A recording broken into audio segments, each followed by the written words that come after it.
All right, we run Days of Our Lives, and I'm going to run down some of the other cast members that you worked with, and if you could just give me your impressions of what they were like to work Okay. with. Frances Reed. Oh, very nice lady. She was very, she was a stage New York stage actress, and she was very nice. But and she wasn't the first when we did the pilot. They had somebody else there. It was I forgot her name, and then when we came to do the show, for some reason they decided to make a change, and then so she came on the first show, but not the pilot. And then she's still there now. It doesn't work as much as she used to, but she's still there, and she's a very nice, very excellent actress. John Clark. Oh yeah, very nice guy. He lives in Dana Point, and he was on the show. He was one of the sons, McDonald Carey's sons, and he had some experience, mostly in film, and he's still there, and that's 40 years, 40 some, I don't know how many years, 38, 35. Anyway, he's still there, and he was excellent, nice man. Deidre Hall. Yeah, yeah. When she came on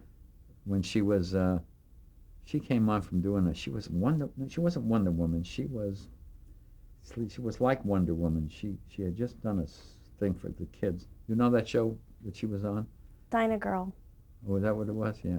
I think it was something like that. I used to kid her about it. I said, "Holy smoke, you're in here being a Superman," and she was a very good actress, and she right away she knew what was going on, and she could do anything. You tell her what to do, and she would do it. She's a whiz, and she still is a whiz, I guess, and she looks great still. Very nice lady. Bill Hayes.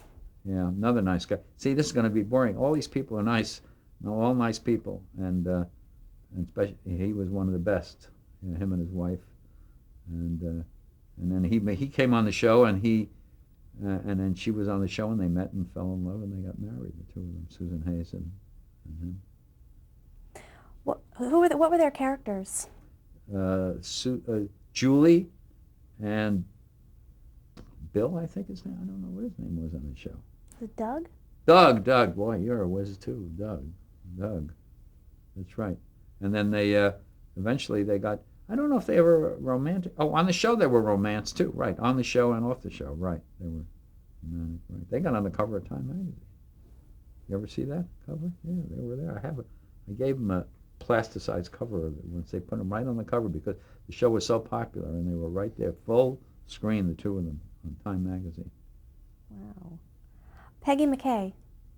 Very nice, and another New York stage actress. Very good. I don't think she's there anymore. But she was very good and very nice to work with. A lot of those New York stage actresses were, when I was doing the show, a lot of them were from New York. Wayne Northrup. Oh yeah, he played Deidre's boyfriend or husband on the show. Yeah, he was funny guy, very funny guy, and we used to, he used to kid me about things. One time he told me he would kid me about anything that I had done or any move that I gave him to do that he thought was kind of funny or not right, and he would kid me. And then and one day, I get up at 4:30 to get in the morning on the shooting day because I have to be there by 6:30, and so I never want to wake up my wife, so I get dressed quietly. Sometimes I don't put. One house we had, wasn't able to put the light on, so anyway, I went and I showed up, and when I got to the studio, I noticed that I put two different shoes on, and one was brown and one was black, and so it's easy to tell. And I said, he's never going to get off my case when he sees this. So I said, you know what I'll do? I'm going to tell him first, so he can't catch him. So I told him, I said, now I'm going to tell you to start the day that my shoes don't match. And he said, oh, how stupid can you be? Anyway, and didn't do any good. He still got on my case for it all the time, but I tried to tell him in advance. So he's a nice guy. Also, he was on Port Charles, which is a spin-off of our show for a while, a couple of years ago. He has his big love is his ranch right near Yosemite. He has a big ranch there, and him and his wife, who was on, big star of our General Hospital show, Lynn Herring, they spend most of their time up there. One last one from Days, Suzanne Rogers. Oh, yes, redheaded. She's still there, yeah. Also a nice girl. I was there when all those people were hired, you know. None of those, the only people that were on originally were John Clark and that's about John Clark and McDonald Carey were about the only ones. What was the typical production schedule for you when you would go in on the days that It was you were on the show? It was we rehearsed in a rehearsal hall at NBC. No, first when we first started, we rehearsed across the street above a restaurant. It was a restaurant, I forgot the name of it. We rehearsed over there. They had two rehearsals for that show. They would rehearse after the show, and we rehearse in a restaurant after the show. And then in the next morning, we'd rehearse in a rehearsal hall where I laid it all out with the chairs and the tapes and all that. And then eventually, all that business, they don't do that anymore in any shows because it got too complicated and wasn't satisfactory. So we would just now, they pay the money now and they just bring stage people in to supervise a rehearsal on the set. So we always rehearse on the set. And so anyway, what we started out, though, we rehearse in the afternoon at the restaurant, then we come in the morning, rehearse in the rehearsal hall with the chairs, and then we would go on camera. First time they'd be on the set would be when we would go on camera.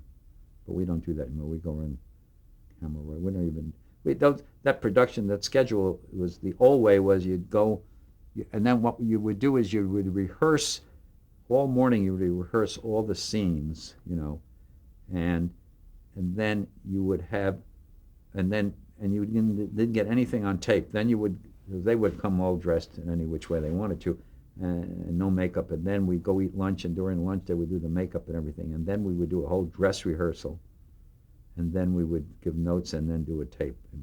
It was laborious doing it that way.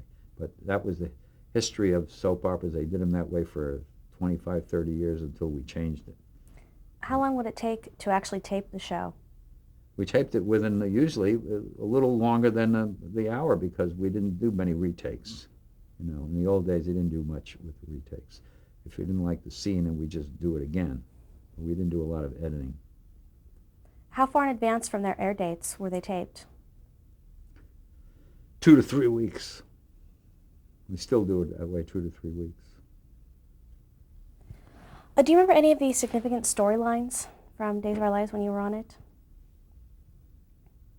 I know in the 70s there were the romantic entanglements of Julie and Doug, as you had mentioned. There was one that was, we had one, yeah, Julie and Doug, but there was one that was really a pretty racy storyline. Was the nun, where he was falling in love with his sister, and they didn't know they were sister and brother, and I forgot who that storyline was with, but that was one of the pretty wild for its time to do that, and then I don't remember many of them. Anyway, I stopped doing that show, and I did it for 22 years. I stopped doing it in 1988, and I just was tired of it, and I had other things to do, and I didn't want to do soap operas anymore, so I got tired of it, and so I don't know. I don't remember. I know we had one storyline about polluted water in some dam that was the worst storyline. That took the ratings plummeted when they had that storyline, but then they got rid of that. But I don't remember many of them. I don't know. What about the Salem Strangler? I don't know. Was I there? I don't know if I was there for that. Is that recent?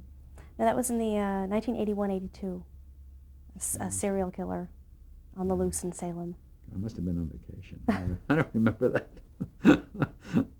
I really don't remember that. It's funny.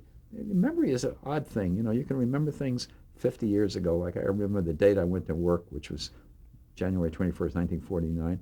But then I can't remember 1982. So I don't know what that means. Well, seeing as you were on the show for 22 years, how much did you actually follow the storylines? I mean, did you just go in and... No, I didn't follow them that closely. I mean, I would obviously follow the show that I was doing, and I would know what was happening before and afterwards, but I didn't follow. I don't get a chance to watch them too much because I'm too busy. The preparation at home takes a lot of preparation at home, so I didn't watch them too much. Well, after that, and aside from that, during the 70s and 80s, you directed a lot of game shows. Yeah. One of the ones that you had done... Before you get off that, right. I had an interesting situation for years and years, is when that Days of Our Lives, they sold that in November of whatever year it was, and I was doing Let's Make a Deal. I did, I mean, I was working so hard. But it wasn't terrible, though. I was doing both those shows for years and years at the same time. I was one of the few guys that could do it because of the schedule. I would do Let's Make a Deal at the beginning of the week, like on Monday and Tuesday, and then I think sometimes Wednesdays, and then I would do the other shows on Thursday and Friday. And then it got to be the point where I decided that I wasn't getting enough time off, and Days of Our Lives was only a half-hour show. We finished shooting it at 12:30, 1 o'clock the latest. So it was only a half-hour show, so because we'd start early and finish early. So I said, since I made this trip all the way in from Santa Monica, I might as well not make it a total loss. So I would I started to schedule my Let's Make a Deal on my Days of Our Lives days, since I had the choice, on the same days as I was doing Let's Make a Deal. So I would go in and I did this for years. I would go in and do Days of Our Lives in the morning, finish up at 1 o'clock, go eat lunch. I would rehearse for the next day a little bit Days of Our Lives. We had to rehearse right afterwards in rehearsal. And then I had to be over at ABC by 4 o'clock, and it was, I just take the 5 freeway over through Forest Lawn, and I would go over there and get there at 4 o'clock, and I would do Let's Make a Deal until 9 o'clock at night. And it was a long day. We were married, but she was working, so it worked okay. But it was a long, long day. But I got days off that way. The other way, I didn't get any days off. I was just working all the time. And I did that for a long time. That was a lot of work. But the shows were less complicated than they are now. I could never do that now. I'm too old to do that now anyway, do that kind of work, but too much of that work. But I did that anyway for a long time, twice. And sometimes, this is true, sometimes in between Days of Our Lives and Let's Make a Deal, I had like an hour to kill sometimes. By the time I rehearsed, I had between 3 and 4. I would go and practice playing tennis at Griffith Park right near ABC. I would hit the ball against the wall. I swear. I was crazy, wacky to do all that stuff, but I did it. And then I get home about 9 o'clock at night. So it was a long day, but I only did 3 days a week that way. And you were never late to Let's Make a Deal in the afternoon? No, but I made a lot of money. Well, in the 70s and 80s, you did quite a few game shows. You worked again with Haydos Hall. Yeah, I did a lot of pilots for them. Some worked, some didn't. In 88, you directed some episodes of the series Family Medical Center. Oh, yeah, that's right. We did that for Stu Billett, yeah. Edwards Billett, right. Had you worked with them before? Yeah, I did. Billett, Stu Billett was, when I was doing Let's Make a Deal, he was in charge of development for Haydos Hall Productions. And so he would develop shows and try to sell them. He sold one that lasted, I didn't direct it, I was too busy. He called Split Second or something that was on the air for a while, and then I got to know him. Another really nice guy, and very smart guy, very bright. And then he would develop pilots for Haydos Hall, and I would direct the pilots. And he did, what was the one you just talked about? That Family Medical Center? Yeah, that was his show. First, before that, we had done a show called Superior Court. Because he had made a huge success and a lot of money from a show called People's Court, and so that was on the air. So he wanted to do something like that, a spin-off. So he had an idea of doing Superior Court, but with actors. So he called me in, and I did the pilot for that show for him, and that was on the air 3 years. That was a fun show to do. We would just do court shows, actual, real, taken from the records, but we do them with actors. And it was kind of a simple format because there wasn't a lot of action in it. Your attorneys would cross up and down once in a while, and we'd talk to the jury, and so it was easy. It was easy to do. What was Family Medical Center about? That was the same principle. It was just about a medical. Those things you have them. What do you call them? Where people go, and they're not big hospitals. They call them, they're like private. You see them around all the time. what are they called? Um, Emergency centers, or yeah. And so this was about that, and what it was is they would keep crashing people in, oh, it's emergency, and we did. It was interesting because we took, in Hollywood, they took a whole floor of an office building and was for rent, and they it was gutted anyway, and it was so if you wanted it for your office, you could build it. You know how they do it? They rent it out, and then they'll build it for you the way you want it. So we rented that office, and we built a medical center in it for ourselves. It looked just like a real medical center with halls and rooms and exam rooms and operating rooms and everything in it. And then what we would do is it was all scripted, but the whole idea was to follow the action, don't rehearse it. We never rehearse it. So we made believe that we were like a news crew that just happened to be in the hospital when this case came in. And then the cameras would get up and they would follow them all around. We would whip pan around. We did all that kind of stuff that they do now in NYPD. So we did it, but we did it to an extreme. I mean, I'd be in your face and I'd whip the camera over to this person and the whole idea was not to anticipate. It was just completely opposite what I've learned how to do for 40 years is to make sure you're on the correct person and make sure the shot is there and everything.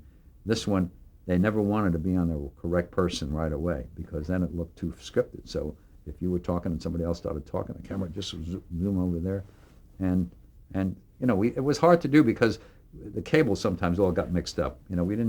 We used cameras with cables, so it was hard to do because they would just rush into one room and the doctor would go in another room. But it was fun to do, but none of it was a big hit. But it was a good show. It was called, that's right, Family Medical Center. God, I forgot all about that show. Well, in 1992, you retired. Why? Right. Well, I was 65, so that's I retired. I retired from. I forgot. I retired. The last show I did was I was not. In fact, I had retired a little bit before this, and then they called me when I had just been retired, I think a month or so, and they called me to do a thing called Dangerous Women, which was a syndicated drama. I think it was shown once a week, and it was kind of these wacky guys from Australia. Not the wacky guys; they were nice guys, but they were kind of funny guys, and they came from Australia to.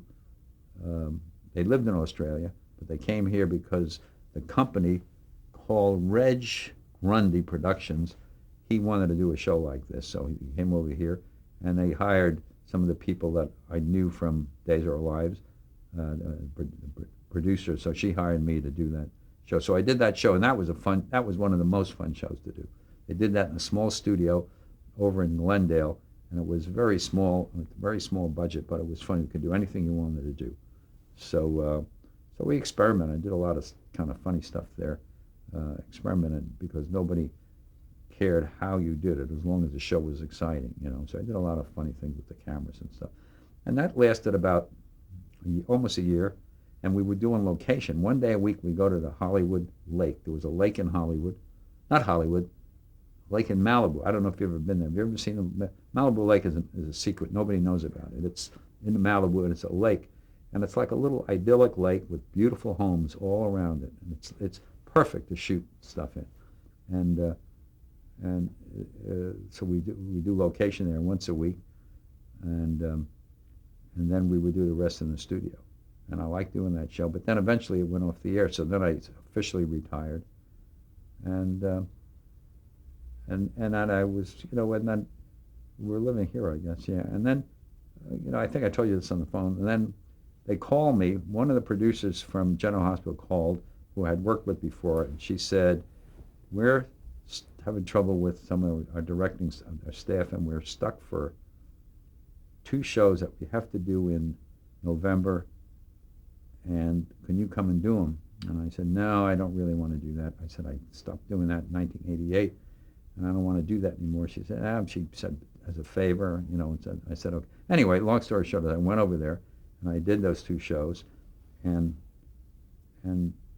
they liked what I did. So then they called me back in December of '93, I think, and they said, could you do 2 more for us? And I said, oh, okay.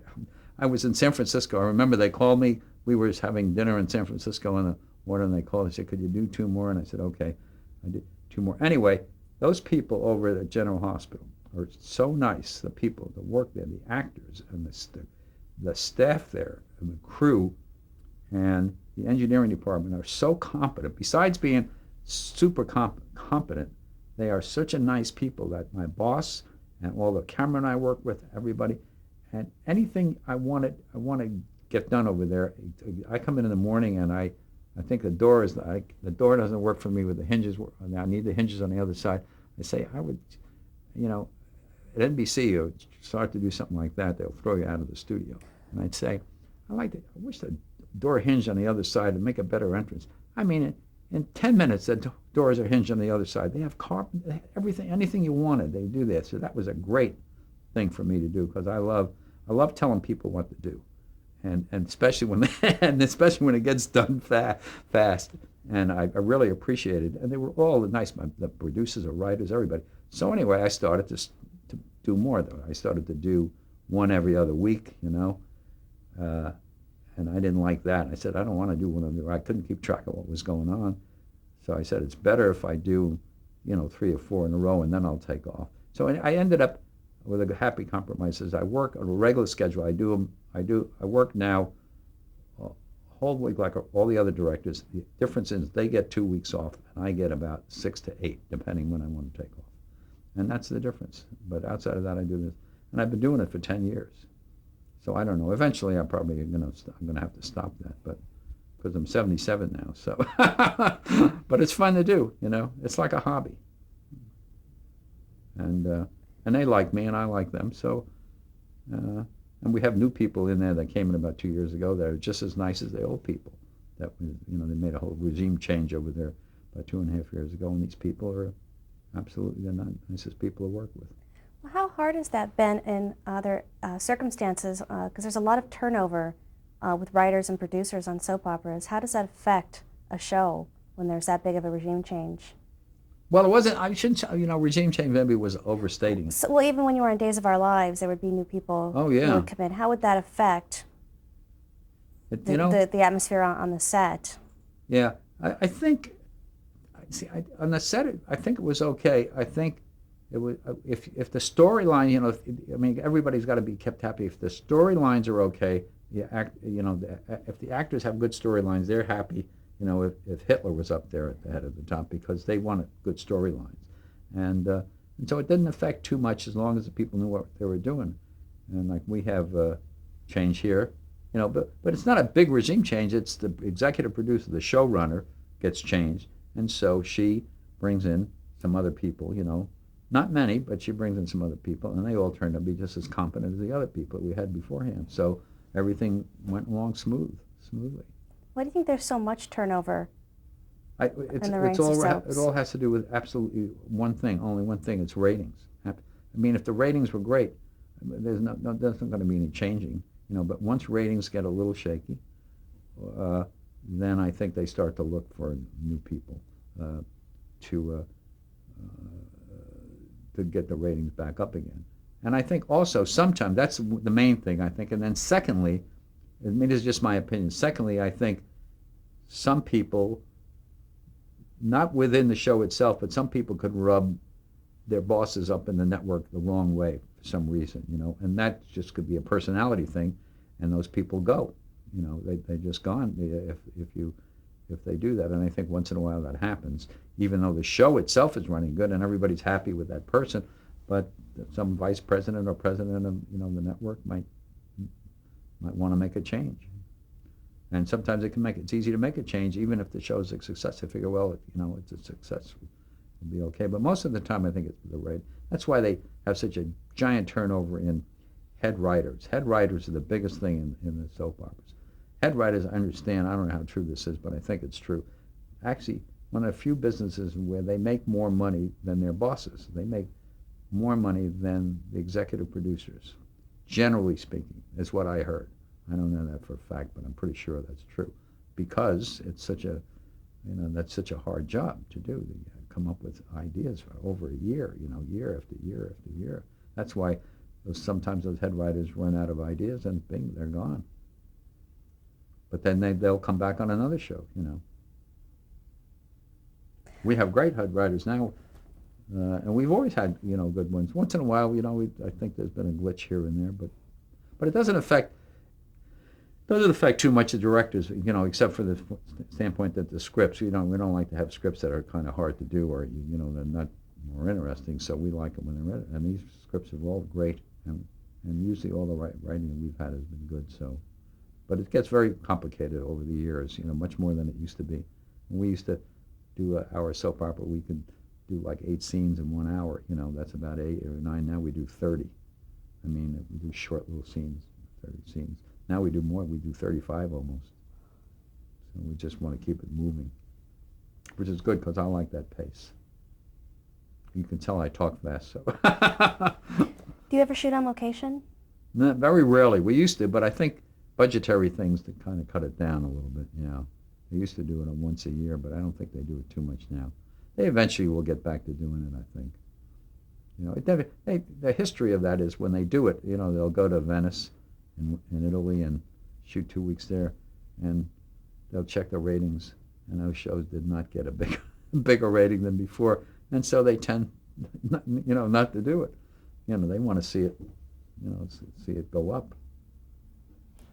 Well, now let's talk about the basics of General Hospital. What is the program about?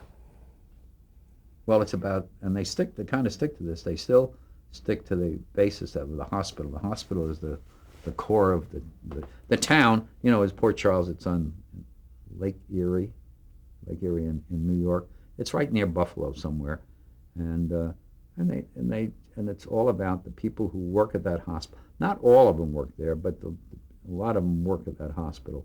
And people are always going into that hospital for something. Somebody's always, and our stars are always in that hospital. Half the time I think they're in the hospital, half the time they're home.